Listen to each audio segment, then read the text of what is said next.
So I talked to my mom last by text on Friday morning, and she said it was getting pretty windy and rainy, but they had no idea, they didn't think it would be catastrophic. No one could have expected how Hurricane Helene would ravage areas of western North Carolina, including Asheville, where Lauren Brooks' 80 and 81-year-old parents, Karen and Ron Scheinman, live.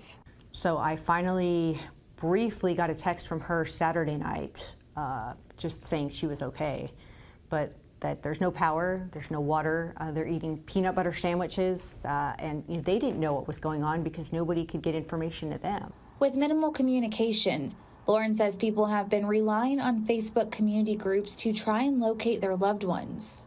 People are posting, people are desperate for information. It's rough. Makes it hard to sleep, hard to focus. Just kind of makes things in life, puts them in perspective, for sure. Lauren's dad also has late-stage dementia.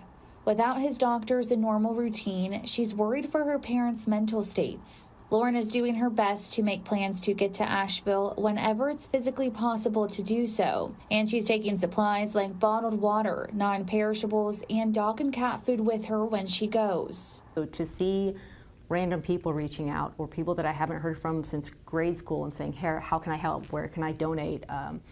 I'm trying to get into Asheville also. It restores your faith in humanity. It really does. And it shows you that there are more good people out there than bad. In Winchester, Grayson Passmore, WKYT.